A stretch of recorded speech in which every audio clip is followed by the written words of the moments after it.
questions and get involved, and then use that Q&A to talk to our panelists as well. Then just some upcoming events. Northern now takes place the second Wednesday of every month. On February 10th, we are welcoming some NMU alumni and professors from Global Campus and Continuing Ed to talk about lifelong learning and exploring the right education at the right time for you. So we will be opening registration for that soon. So please keep an eye out on your email or check out our website as well. And also don't forget to follow us on social media. You can find us on Facebook, Instagram, Twitter, and LinkedIn, or reach out to us at alumni@nmu.edu. And now, without further ado, I'd like to welcome Dr. JD Phillips, who's going to be our moderator for this evening. And Dr. Phillips is NMU's Computer Science and Mathematics Department Head and Professor. So welcome, Dr. Phillips. Thank you so much for joining us. Thanks, Kylie. Thanks for having me. Firstly, I was just going to say that if you were into our opening dance track, you can find it yourself by Googling every Berlin dance house music from the 1980s. But you didn't come for my stale jokes. You came for the panelists. So let's just jump right in. I'll introduce our first panelist. It's my colleague and good friend from my department, Computer Science and Mathematics, Jeff Worm. Jeff, why don't you tell us a little bit about yourself? Okay, thanks, JD. Sure, I have a bachelor's degree in computer science, which I got in 1985, and then I worked for 4 years as a consultant. But because I was interested in artificial intelligence, I decided to go to graduate school. So I went and got a master's degree in computer science, then a PhD. And my dissertation was on artificial evolution as an approach to artificial intelligence, so evolving intelligence. But since I came here at NMU in 1996, I've been also getting involved in robotics and also simulated worlds to develop artificial intelligence. So we've got now a robotics lab, the Northern Evolutionary Robotics Lab, and that's and as well, I'm also directing the an NMU computer cluster lab. So that's important because you need so much processing power these days for a lot of the AI approaches. So so those two things I wanted to mention. That's it. Thanks. Thanks, Dr. Horn. That was great. Next panelist is Anna Martin, CS graduate from our department, 2020. She graduated during these pandemic times. She is now a graduate student at Minnesota Duluth in the second best city in the United States. Anna, why don't you tell us a little bit about yourself? Hi. So as you just heard, I am currently pursuing my master's in computer science. My research focus is in the area of natural language processing. I will be graduating in 2022 and hope to earn a PhD after. My research areas include machine reading and knowledge-enhanced dialogue systems. My current project includes an AI machine reading system designed to be able to outline the key contributions from academic articles. Awesome, thanks, Anna. Our third panelist, he and I go way back to a number theory class 4 or 5 years ago. He is a 2018 graduate from our department. My script here says he was a computer science graduate, which is certainly true, but I think he was a double major in computer science and math. And his name is Adam Call, and he's going to tell you a bit about himself right now.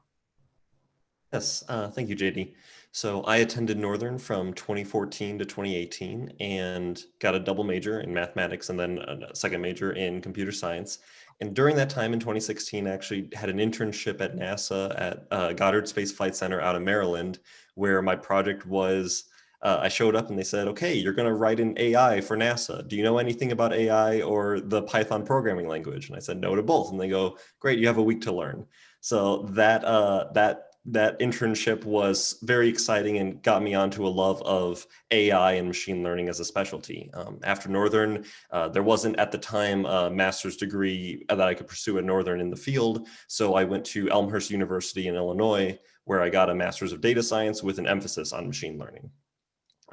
My thesis for that was related to AI detecting characteristics of tumbling objects in outer space.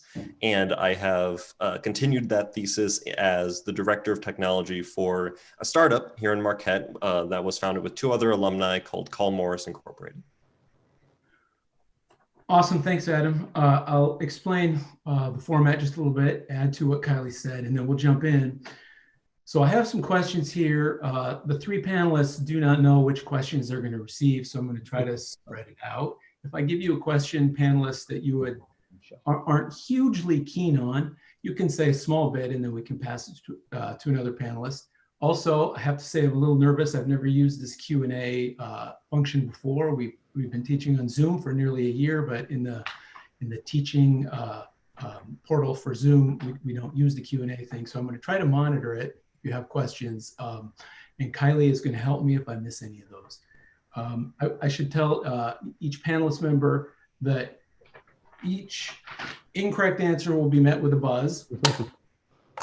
Battery's dead, but the buzz was really funny, and 10 points will be deducted from your score. So I'm going to start with the smiley Adam Call. Throw the very first question to you. What programming languages should students learn to work in AI? I think the first critical one to learn, in my opinion, is any scripting language, a language that you can type and compile very quickly to get to your end result, with my personal favorite being Python. It's not as new as it was when I first learned it, but it's still incredibly popular and very powerful for the simple AIs that you can create. Once you've gotten your taste of that, though, and you want to go a bit further, I would definitely recommend any of the languages used on cloud computing services. Like Jeff mentioned, AI takes a lot of computing power, and you can start off with a decent desktop computer, but before long, you're going to want to take advantage of servers on the cloud, and their programming language is similar to Python and other scripting language, but a little different, and learning that is a good course of action. Thanks, Adam. To our other 2 panelists, anything to add to that? I'd agree with Adam, but I definitely would say that, not to sweat it. I mean, the most important thing is to learn how to program. And, all these languages, all the high-level programming languages are all equally powerful. But these days, yeah, I think a scripting language is a great way to start, because you can interactively develop code and testing each piece more easily. But these days, start out with any language, learn to program, and picking up a new language after that is quite fast. I'm sure most of our CS majors know that. Yeah, I've learned and forgotten and then relearned and programmed badly in 5 or 6 or 8 or 9 different languages, so I understand. Let's take a question here and throw it to Anna. So this one I think is kind of a meaty question. Is there a difference between artificial intelligence and machine learning? Yeah, absolutely. So artificial intelligence is broadly the simulation of human intelligence, such as problem solving, classifying different things into different categories, and learning from data. And it's the simulation of that intelligence within machines. Machine learning is more of a tool or application of AI. So the guiding principle behind that is, if we just provide data to machines, they ought to be able to learn from that. Thanks, Anna. Adam, Jeff, anything to add to that? Yeah, I absolutely agree with what Anna said, and I think it's but I think it's interesting. I think it's proven very hard to directly program intelligence to figure out how to automate it, how to write it up in code. What is the algorithm of intelligence? So I think a lot of people doing machine learning are hoping that if we can figure out the algorithm for learning, then we're done, and the machine can then learn intelligence itself. I mean, become more intelligent, in kind of an open-ended way. That's the dream, at least. We don't have any open-ended systems yet, but systems that just keep on learning and becoming more intelligent. I think for some people doing machine learning, for a lot of people, that's like the dream, or hope. We'll see. Well, let no good deed go unpunished. I'm going to immediately go back to you, Jeff. This question could go to no one other than you. You, with the server that I have 5 jobs running right now called Deep Learner. So the question is, what is deep about deep learning? Oh, I see. Yeah, deep learner is sitting right next to me, actually. So yeah, you could do deep learning in the cloud, or you could do deep learning on a graphics processing unit by yourself. You know, a nice graphics card and start installing software. Basically, deep learning is it seems like a relatively new phenomenon, but it's been going on for a while because it's basically a neural network with a lot of layers. So deep in the sense of many layers, and we're talking really 10 to 20 layers, as opposed to the traditional, 2 or 3 layers of neurons. But what this has allowed, going with multiple layers has allowed is for learning deep concepts. So that's really the most important aspect of the depth is learning deep concepts. So by deep concepts, I mean there's several layers of processing, there's several layers of conceptual understanding. So I'll give you a quick example if you don't mind. I think if I can, I'm going to try sharing screen here, and I'm going to try bringing up my example of deep learning. So I'm talking about things like image recognition. So recognizing a dog or recognizing a tree, that kind of thing takes some depth of concept. So let's see if I can bring up the examples very quickly. I always find it difficult to do all this on one screen. Here we go. So it's turned out that, to recognize, let's say, a cat, you've got to recognize that there are parts of a cat. Let's say the limbs, the tail, maybe the fur, and then you are able to basically decide that it's a cat. So I'm going to give you a quick example here. Can everybody see this? Can I get some feedback from somebody that you can see this slideshow? I've just got like 3 slides, so Yes. you yes? Okay, I got a yes there. All right, so multiple layers in the neural network, and so here's a good example of what I'm talking about. This is Wolfram Research's online deep learning system, and I gave it an image of a cat. So this is a friend's cat. This is an image that the system has never seen before. It's belongs to my wife's friends, actually, and it immediately identified, came back and said that's a domestic cat.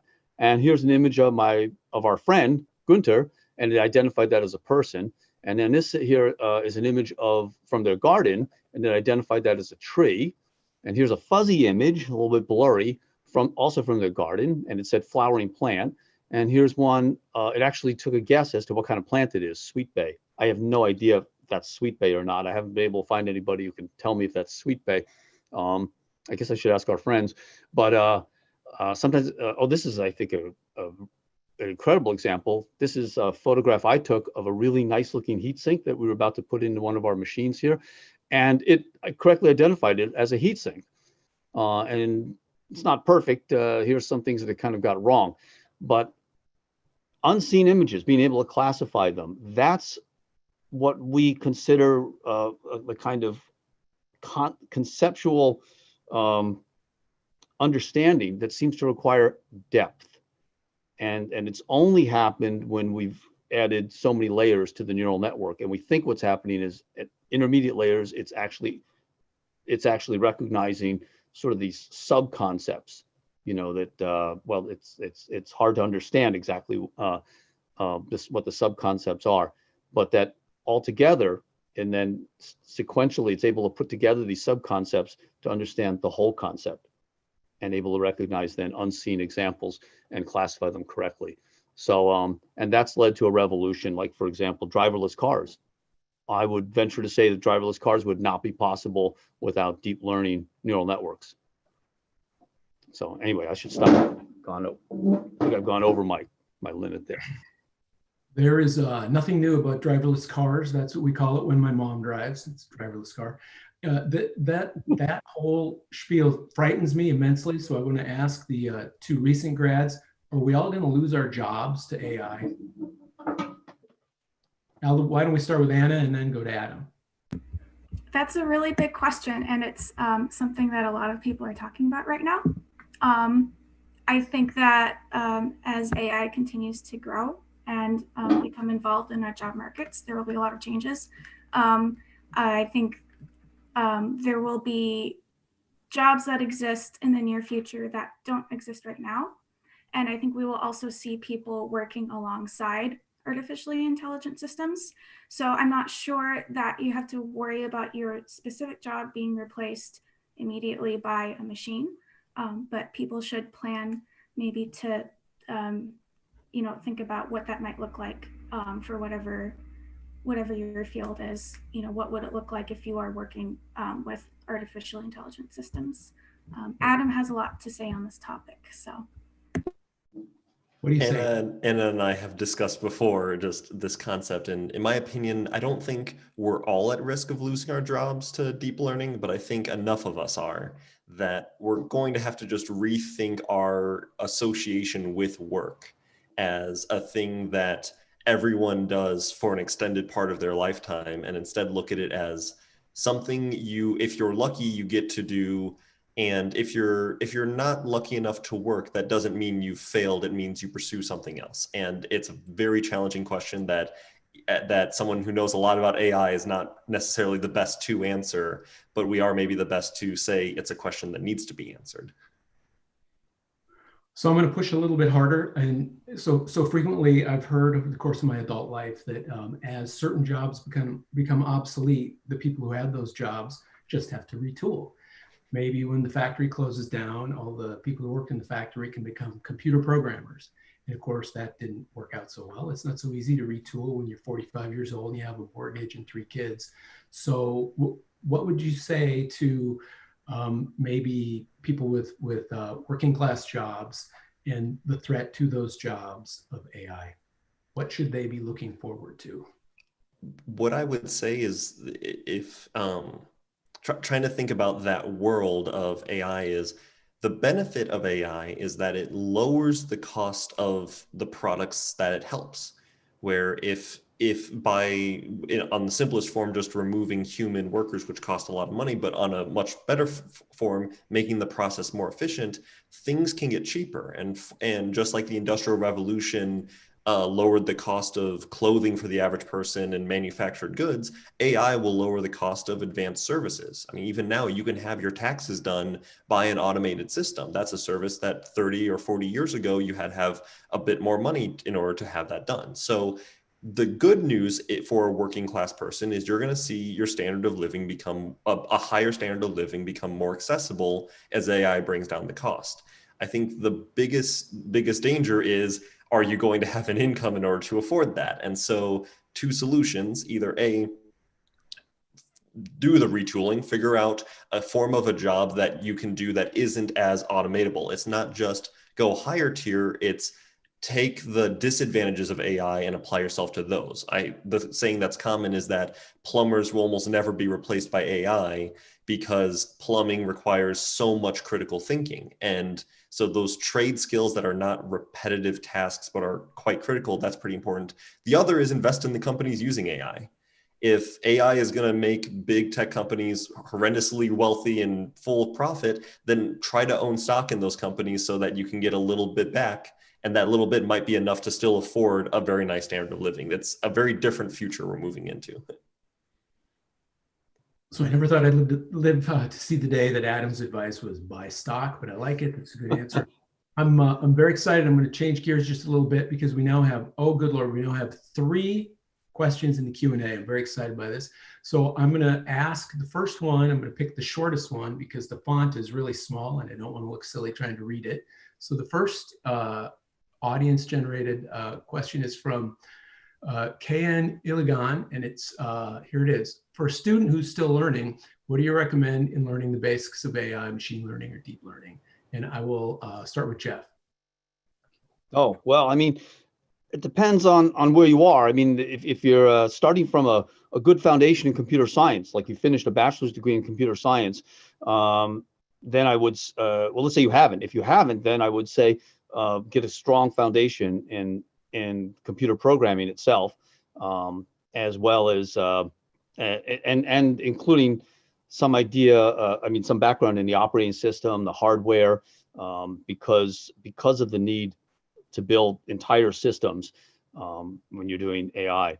And but beyond that, beyond the basics of computer science, I would include also definitely make sure you include mathematics in there, especially linear algebra if you're going into deep learning. So I mean, it's these neural networks are basically they're basically performing operations on matrices and vectors. Okay, you might have heard of tensors and tensor processing units that Google now manufactures.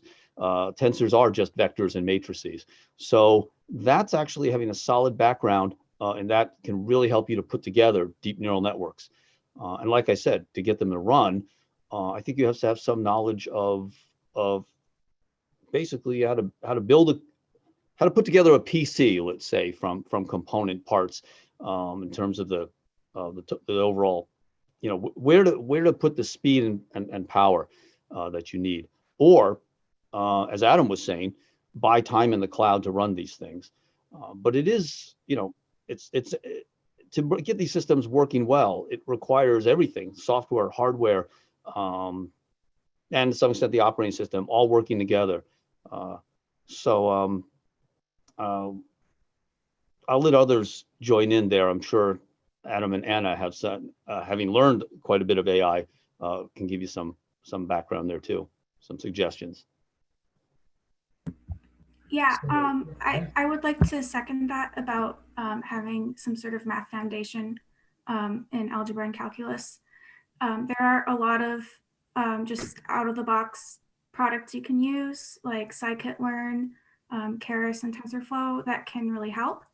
But understanding how these systems work at a lower level is important, just because you can't just you can't just stack elements together to create a model. You have to understand how to select your hyperparameters. So that means you have to understand how to decide how many layers to use, how deep or broad your models should be, and there are all sorts of other things you can fine tune.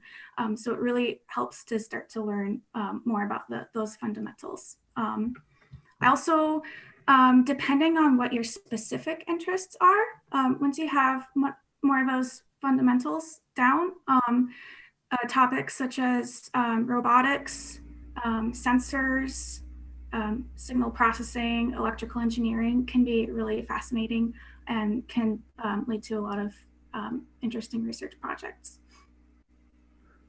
And if I can just add, it's a good question. I back the math, computer science very much. They're both very important in linear algebra, especially. It was a very exciting class for me after coming back from NASA and realizing it was offered at Northern to say, oh, good, I can understand everything I pretended to know this summer really in depth now. But maybe a little biased on this, I would throw data science in there, very specifically statistics, but really that deep thinking, deep human thinking about data that you're putting into a system. There's actually a way to think about AI as not just machine learning, as that's the job, but as a 5-step job, where machine learning is the 3rd or 4th step. But before that, you have to understand the data you're using and understand how are you going to input it. And to that extent, I would advise, if you're really interested in AI, to not lose sight of other passions. When I interned at NASA, when I said, cool, there are other people here using AI and using computers, none of them were just AI experts. They were AI experts who really liked solar astronomy, or AI experts who really liked earth science, or AI experts who liked biology. So it's having that other field that you can then say, I'm really passionate about AI as well as this thing, and apply it together. You can go very far. You can also be a generalist and apply AI to many fields, but don't be afraid that if you like something, you have to give it up to pursue AI.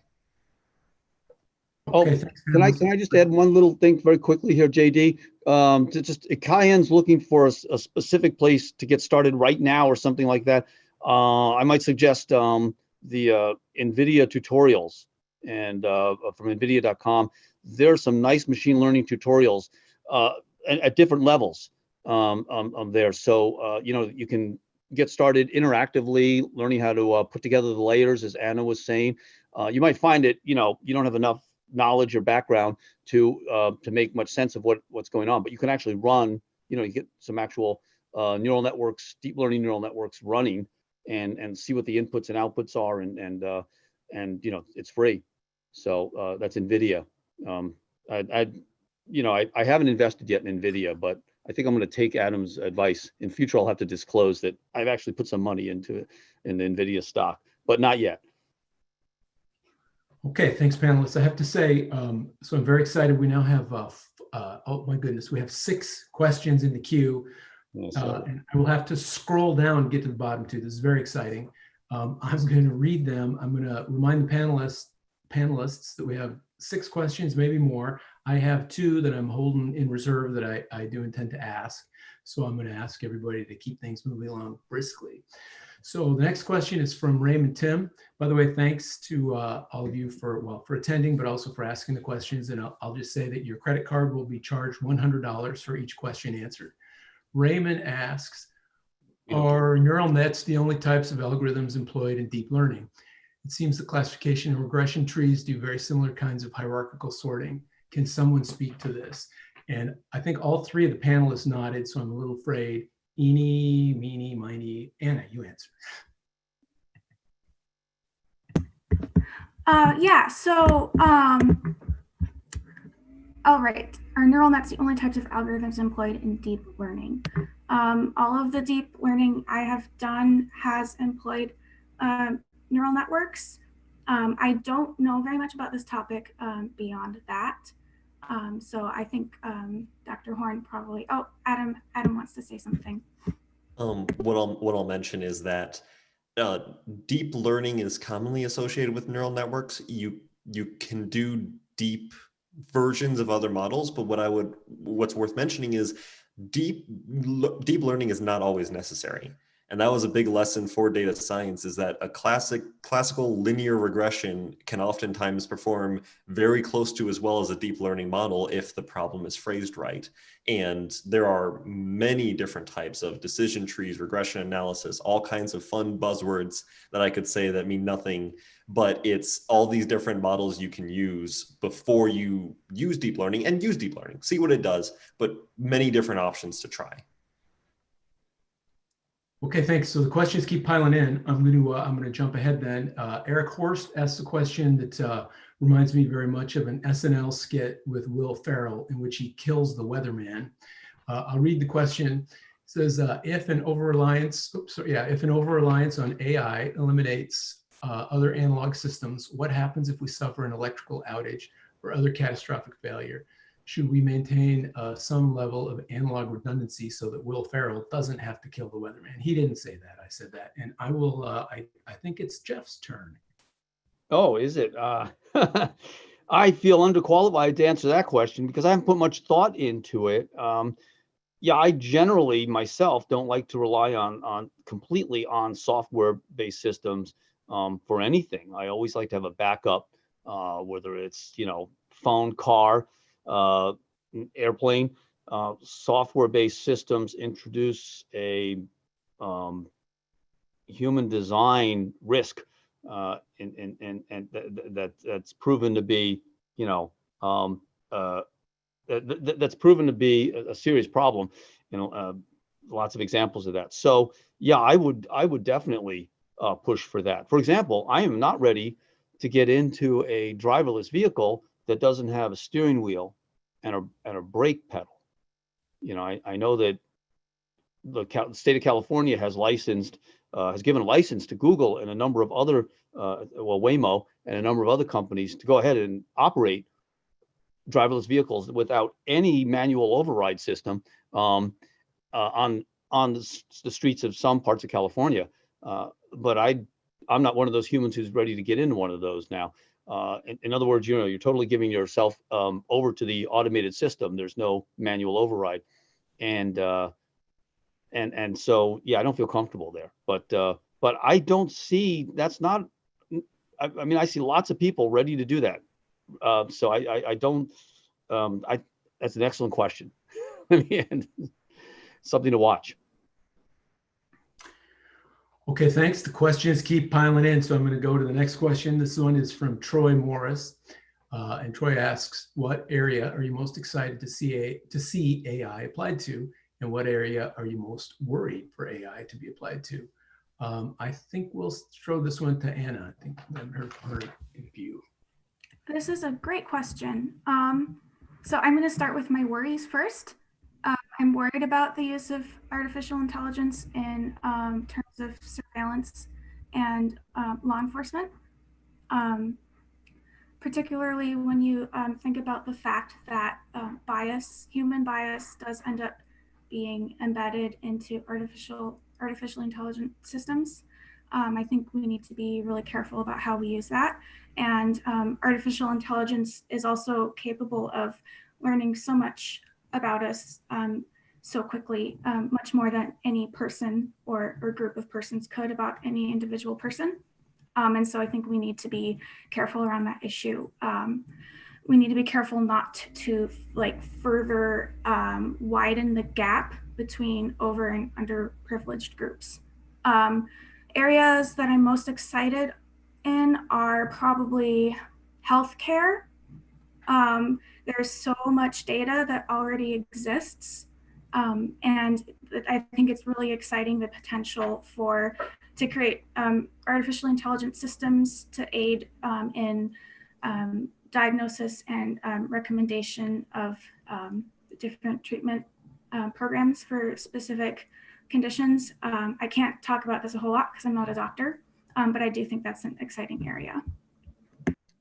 I'll exercise the chairman's prerogative and jump in and say I think that that's an excellent idea, an excellent area.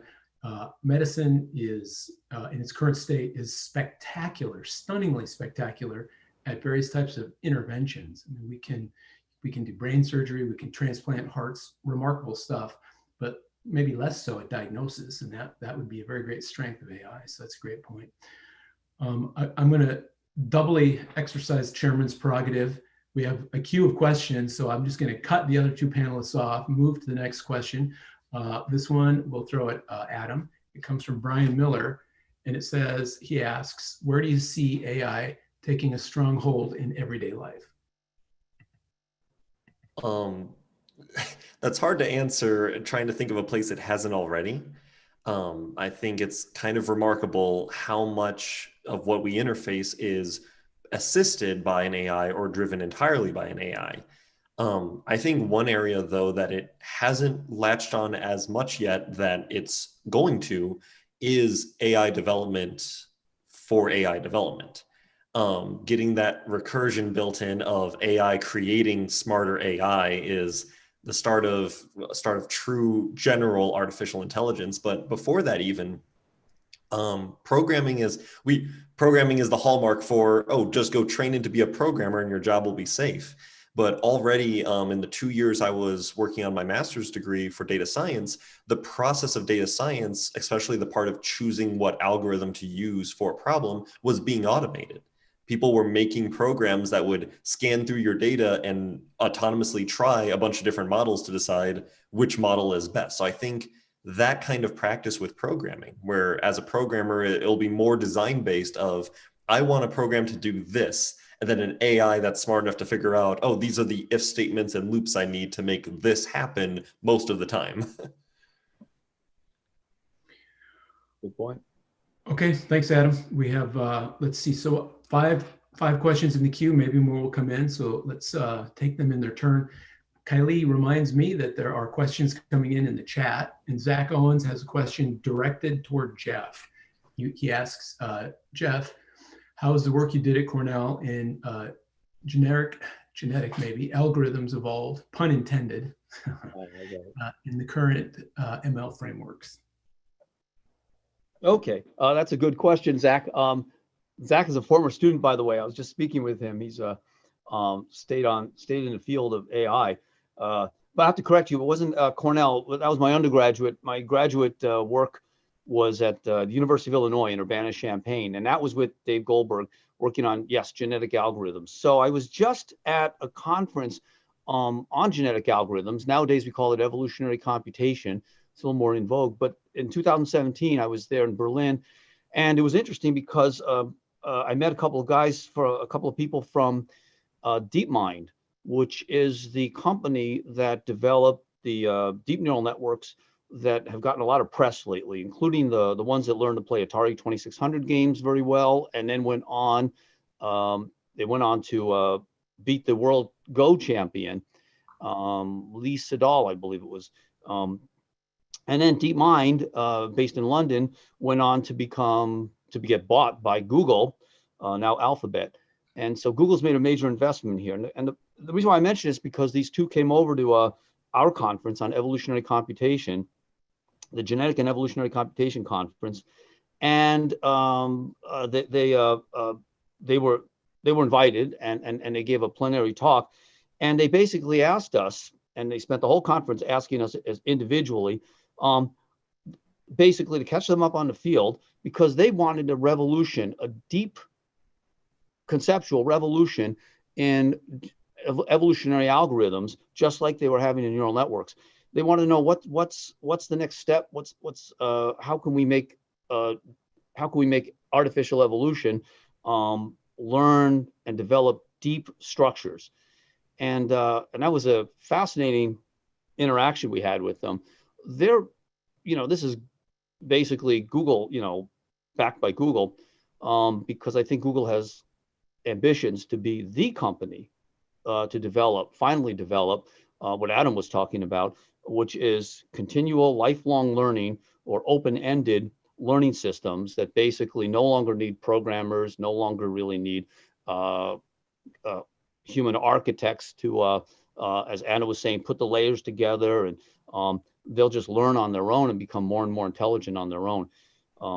Neural networks, deep learning neural networks, have had some indications of that they can do that someday. And I think Google's looking to evolution to do that, because if you think about it, evolution is the one system or algorithm, if you want to characterize it as an algorithm, that has actually succeeded in developing intelligence, right? So over very long time scales, of course. But anyway, the idea of open-ended evolution is something that we've been thinking about in our field for a long time. But the people from DeepMind came over and said, well, hey, when is that going to come along, and how can you get it? So I think they're very interested in this idea. And so there's a big field called evolutionary neural networks, which basically, in addition to backpropagation and regression and all these different learning algorithms, is saying, well, let's use evolution, that is selection, recombination, mutation, to basically evolve neural networks, better and better neural networks. So these fields are to some extent coming together. So those are the two fields, by the way, deep learning neural networks, I should say neural networks, and evolutionary computation, that I think are the most promising. And those are the two areas, the two algorithms, the two approaches that I'm going to emphasize a lot in the artificial intelligence course that we're teaching this coming semester. So I haven't forgotten genetic algorithms, is the short answer, Zach. I'm tempted to push back a little bit by probing the differences between biological mechanisms of evolution and the evolution that we're speaking of here. But I'm the chairman of this session, and I'm not allowed to ask questions. So I'm just going to plow through the questions that are piling up. And Kylie reminds me that I think Ron Snitzer asked the question in the chat. I shall read it now. With the speed of innovation, how do you stay marketable and advancing when industry is changing all around you? Maybe a superb question for the two younger people in the panel who are certainly thinking about this probably day to day. Anna, what do you think? Yeah, so part of this, I think, goes back to those fundamentals I talked about earlier. If you make sure that you really understand the tools you're working with, and you have the fundamentals necessary to do really well at your job, then you have the foundation you need to continue to learn new technologies and new ways of doing things, so that you can also continue to grow and expand and develop along with the field that you work in.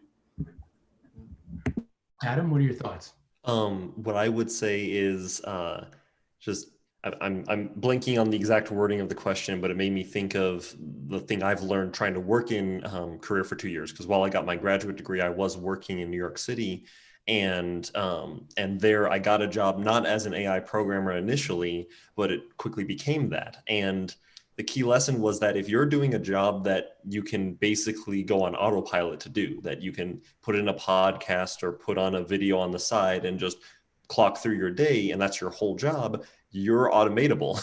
That's very much a task then if you can just figure out the process and go through it that an AI could do. So don't turn your whole job into critical thinking. I don't know if that's exactly sustainable, but try to make sure at least 3 or 4 hours of your workday is spent on tasks that are not repetition, that they're tasks that require you to think about new approaches and solving problems and thinking smarter, not harder. And as long as you're doing that, not only are you going to keep your job security, but I think those are the kinds of things that will prepare you for a future job market where it's not just about, are you a body that can press keys for 8 hours a day, but it's, are you an active mind that can do the kind of thinking AI can't? Okay, thanks, Adam. So I have a question here from Lyanne K. I think that Anna has addressed this. The question is about facial recognition. And so I'm just going to pass on this. And Lyanne, if Anna didn't answer it in the way that you intended the question to be asked, please repost and I will ask it. I'm going to move next to Kurt Van Warmer. When I went to, here's the question. When I went to NMU, Fortran was the computer language of the day. I learned Fortran as an undergraduate too. In 1976, a Navy officer by the name of Grace Hopper spoke at NMU. Does anyone on the panel know who Grace Hopper was and what she did? And then he says, if you don't look her up, she was a leader in the industry 75 years ago, and I am not old enough to remember that. I don't even think I want to ask the two younger ones. Jeff, you're my age. Throw you under the bus. You want to go for this one? Well, I'm no expert on Grace Hopper, but I do recall, yes, that she was a pioneer and a leader and made a lot of contributions. The one I remember most that comes first to mind is the development of that one programming language, which I believe was Ada, the Ada programming language, which has been, it's actually a beautiful and well-designed language, but it's only one of course, many, many popular languages out there. So, and I might be wrong about that, but I'm pretty sure it was Ada that she developed. So I'd like to ask, who asked that question? If they agree with me that it was the Ada programming language, whose committee it's famous as a language that was developed by a committee, but she was, I think, the head of that committee. But, okay, excellent. Thanks, Jeff. There are many other contributions she made, by the way, and I just don't remember them offhand. I would, at this point at my age, I would go to Wikipedia if I had time and answer that. So I am going to ask two of my own questions, but I'll ask a couple more here. We may get through them all. The next question comes from someone with the exotic name of Fred Joyle. Some of the locals might remember Fred. And before I ask this question, Fred, I'm asking you to inform your wife that I'm not playing hooky from my conflicting Zoom assignment tonight. I'm hosting this panel, so please tell her I wasn't playing hooky from my other assignment. Fred's question is, what responsibility do engineers, technicians working in AI have to raise the ethical issues of their work? And I'm going to direct this specifically to Anna. Hi, thanks for your question, Fred. My opinion is that software engineers and other tech professionals have a huge amount of responsibility for considering the ethics of their work. Not everyone might agree with me 100% on that, but I think it's really important. I think it's really important also to, if you are creating a technological product, to educate the public on how exactly it works. And what the intended consequences are. Unintended consequences is a whole other ethical area that has to be considered. And if the people creating these products and doing this research are not considering the unintended consequences, then who will? So the people that have the best understanding of this work should be the first ones to explore these issues. So I could go more into what those issues look like if you like, but I know we're running short on time. Let's hold that in abeyance and say that'll be the first topic that we'll return to if we motor through some of the others. Thanks, Anna. That was great. I want to direct a question now to Jeff. We've talked about the deep learning revolution in some areas. How will it impact education, computer science, undergraduates, graduate students? That's a good question. Well, I think it will particularly affect graduate students. I mean, undergraduate, the computer science curriculum, according to the ACM guidelines, which we follow, is really packed full of learning the foundations of computer science. And so, you know, for example, there's no artificial intelligence course required in that curriculum.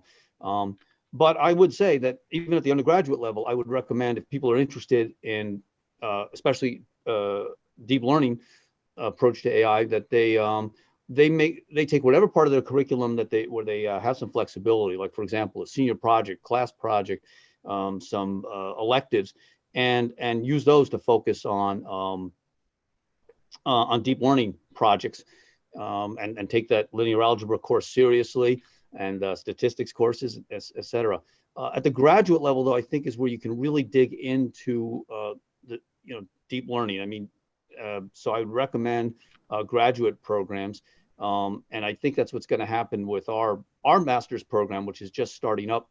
Well, in the fall, we'll be having new students come in, and I think there's going to be a pretty heavy emphasis, at least in the courses I'm going to offer, on artificial intelligence in general, evolutionary approaches, and neural networks, because I think that when you're doing a master's thesis, and I think Anna can speak to this, and she's I don't know, actually I don't know where you are, Anna, on your thesis, but at the graduate level you have a lot more flexibility. You're taking fewer courses, you're specializing those courses into a part of computer science that you want to pursue, and you've got, of course, your thesis or master's project. And there I think you can really dig into the deeper parts, and these really are, I know we keep saying, we're overusing the word deep, but I'm talking about deep concepts here in terms of the cognitive, mathematical, and computer science. I mean, they're complex systems, really complex systems that are highly dependent on extremely parallel hardware, and the way things are processed and the way things are communicated between the layers. So it's I think there's a level of sophistication there, I think, that requires graduate level, well, maybe doesn't require, but really takes advantage of graduate level focus. I hope that helps. Yeah, that was great. Thanks, Jeff. I need to make a correction. We have a second question from a person who was misnamed the first time around. This person is Bob Snitzer. It was typed in as Bon Snitzer. Apparently someone was thinking of the first lead singer of AC/DC, Bon Scott. Bob, we're sorry about that. Your second question is, do you think data security will negatively affect the spread of AI? Let's throw this one to Adam. That's a really interesting question, actually. I'm thinking he's talking about securing our own personal data, of not allowing these large data sets to be used for AI training. Just to answer in case the other way, if people are not secure in keeping their AI algorithm secret, I think that will expand the rate of AI development, because everyone will just keep stealing the best ideas of everyone else, and that will go its own route. But as we secure our own personal data, I think that will slow down algorithms for sure, of they're being trained on these massive data sets. And when you have less data, you have less to work with. I think there are many smart ways to get around people trying to hide their personal data to get the data you actually care about. If you've been on websites that have a CAPTCHA where they're trying to make sure you yourself are not an algorithm, and they ask you identify the stop signs in these pictures, they're building a data set for a self-driving car. That's what that's for, is you're being used in proving your identity to train a data set. But I think it's really interesting, the work being done in unsupervised learning right now. Having a data set that you know the right answers to is called supervised learning. But if you don't have a data set, you can still perform AI on a more kind of results approach called unsupervised. And we're finding in a lot of ways that's a better result. If you take a data set of, for example, all the YouTube videos you watch for the last year, and you train an AI to recommend you more videos. That AI is going to be really good at recommending you the videos you've already watched or very close to what you've already watched, but not good at letting you discover something new. As we cut away from that personal data being shared constantly, we will hopefully get AIs that maybe are a bit better at introducing new ideas, but still new ideas that you enjoy. So somewhere between hard echo chamber and getting shared things that upset you, somewhere where we kind of get to see more points of view is a hopeful outcome of securing personal data. JD, can I add something to what Adam said? Because that's excellent points. I just want to say, if you want to slow down Facebook, who's one of the big tech companies who's really going for, I think, and this is my personal opinion and speculation, going for a breakthrough in a truly human level artificial intelligence. If you really want to slow them down, I would say turn off face recognition in Facebook, because I think from what I've been reading, they're using that face recognition, which is basically allowing Facebook's AI to go around and tag pictures of you all over the internet and then ask you and your friends, is this really you? Is just adding tons and tons of positive examples to their neural network, deep learning neural network training set on you, and learning to become, to really identify you and from all different angles and all different lighting conditions and all different contexts, and in videos as well as photographs. So, and Facebook, I think, has probably, it's got to have the biggest set of examples, training examples for human face recognition of all the big tech companies, because of its, what does it have? Like something like between 1 and 2 billion accounts now, I believe. And how many of those have, now luckily Facebook has said that they are now, as of about a year ago, not automatically enabling face recognition. So they will ask you before they turn it on. But I wonder how many people say yes. And that number, that percentage, I cannot find anywhere. I've been digging and digging for that. I haven't been able to find out, and Facebook won't tell me, but that's not a surprise. So, but that's the kind of thing to think about is CAPTCHAs that Adam mentioned. That's an excellent example. And but how do you avoid CAPTCHAs? Maybe ask for a different CAPTCHA, ask for an audio CAPTCHA. How do we know that's not being used to train a deep learning neural network either? So I think it is somewhat insidious. And no matter what our security and privacy concerns, we're not going to be able to stop the development or use of our personal data for training future AIs, but I think we can slow it down. Do we want to? That's another issue. Jeff, all those smart people at Facebook, and my Facebook feed consists of notes that my brother's ex-girlfriend from 25 years ago bought a new pair of shoes. What's going on? I don't answer that. That was a joke. I'm sticking to the schedule here. So here's a private message to Kaylee in front of 67 of my closest friends. Or Kylie, if we're supposed to end at 8, send me a bat signal. And while she's sending me the signal, I'm going to turn then to Daniel Atkinson's question. Let me read it here, and then we'll figure out who we'll direct it to. In the future, do you think AI could become a useful tool for government to analyze policy? I actually have that one, and I'll just say it couldn't possibly be worse than the humans are doing. And what do you think the implications of this might be? But I see Adam is extremely excited, so I'm going to let him try to improve upon my answer. I doubt he will. I didn't think I'd actually get to give this answer today, but it's a very interesting topic. What you mentioned of, can we do better than the baseline we have? It touches on something very interesting in AI, and this is just good advice for people going into the field of AI has to be not just better than humans, but far better, because humans really don't like to give up freedom. Jeff, earlier you were talking about self-driving cars without a steering wheel. I can give you an example of a self-driving vehicle without a steering wheel that you've probably gotten into. It's an airplane. And you can argue, oh, an airplane is controlled by a human. Not so much anymore. Most of them are flown automatically, but it's that loss of personal control that humans really don't like.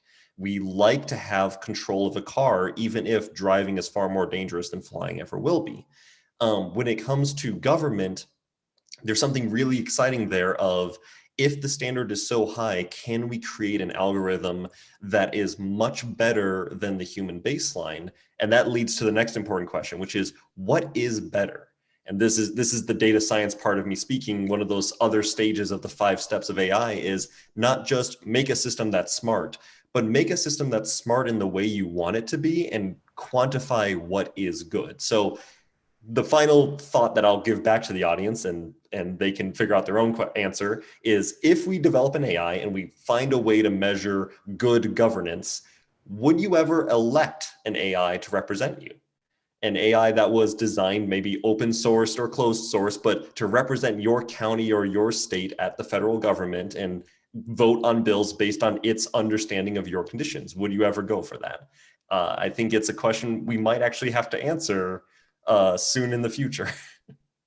Wow. The joke potential there is just too epic, but we're running short on time. I see Jeff is dying to make a comment. Jeff, I'm just going to point to the clock and say I'm going to ask 1 or 2 more questions. You can send me your jokes privately.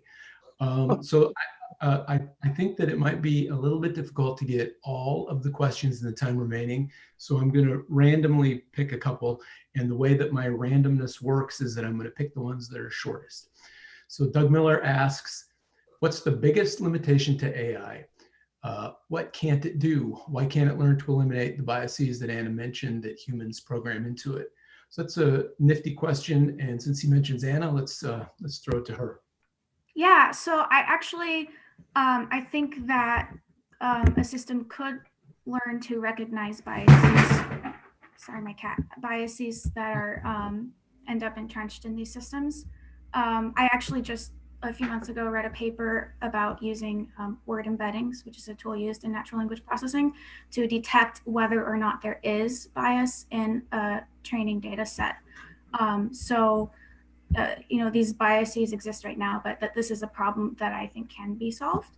That was the second half of your question. Sorry, the first, what is the biggest limitation? I would say social and emotional areas are probably one of the biggest limitations. That being said, there's also a lot of research in my field of natural language processing around how do we simulate emotion, and how do we process human emotion with machines, and how do we simulate empathy. Thanks, Anna. I'm going to bundle 2 questions into one here. So I'm going to I won't read them all, so I'm going to kind of stammer over them both. But this pair of questions is more or less directed to Anna and Adam as current and very recent graduate students. With the new master's program launching at NMU this fall, can you talk about your graduate programs and its importance in the field? And then kind of a related question from Jan Wierschke. Having been in managed care for over 15 years and a nurse for many more, the understanding of AI and machine learning is essential. So what types of education would you recommend being integrated into clinical undergraduate degrees, such as nursing or related fields? So I realize, you two, that that's a very large question, but in 3 seconds or less, no. So let's throw it to Adam and then Anna. I'll answer the question about the usefulness of the education. From my experience, I feel like I was putting together AI with the knowledge that I got from an undergraduate, but I didn't start building AI until I finished the graduate degree. There's a lot of intricacy and knowledge in how you do the work to avoid errors that don't appear like errors. The biases that have been mentioned, those are so easy to bring about, and the way you get rid of them is much harder than the way you add them. So that graduate program, I think, really helped me. And it was a data science first and then AI second. Getting to take an AI course, I think, would go a long way towards helping you understand AI and helping you push that boundary. And if I had had the opportunity at Northern, I would have taken it in a heartbeat. And if you want to answer the question about the second half of that. Yeah, so this is called human computer interaction. That's the name of the field that that Jan is asking about. So yeah, what type of education would you recommend being integrated into clinical undergraduate degrees such as nursing?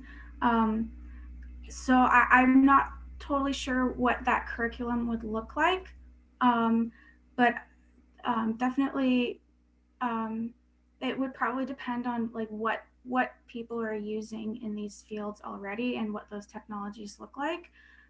So, I mean, I think most people in school right now are computer literate, and that will go a long way. Yeah, so I'm honestly not totally sure. I would have to do some research in that. Okay, thanks very much, Anna and all the panelists. I'm going to point out that we are beyond the bewitching hour now. So I would like to genuinely thank all of the panelists, Kylie and her staff for hosting this, and all 63 of you who've remained, and even the ones who already bowed out by now. Thanks very much for joining us. Kylie may have a couple of closing words because her face has now appeared. Before she speaks, I would like to make one statement, leave you with a question from all four of us, the three panelists and me. So frequently you see in dystopian movies and novels an intense fear of AI taking over the world and ruling things. As our very good friend and departmental colleague, John Sarkala, likes to ask almost daily, how do you know it already hasn't? Kylie? Thank you. And thank you, everybody. Thanks, JD, and thanks to all of our panelists. That was amazing. And we had some great audience interactions too. Apologies that we didn't get to all of your questions. If there are any burning questions that you would like to share with our panelists, just email us at alumni@nmu.edu and we can get you some answers too. But love to see all of our alumni out there. This was really great. If you want some more information too on the graduate program that was mentioned, for computer science, you can go to nmu.edu/graduate studies or email gradadmissions@nmu.edu if you'd like some more information on that as well. A reminder to keep an eye out for our next Northern Now, second Wednesday of every month. And also, I will be sending an email to all of you tomorrow with a brief survey for you to let us know how this went, and also some suggestions on any future topics that you'd like to see happen from Northern Now. And then also we'll be picking one winner from tonight's attendees to receive a really awesome alumni t-shirt. So another reason to keep an eye on your email. But also just follow us on social media. We're doing these digital events to help keep you connected to NMU and learn some of the great things that are going on campus and then also with our alumni. So just stay connected with us. We love to hear from you and I appreciate you all joining us. Thank you.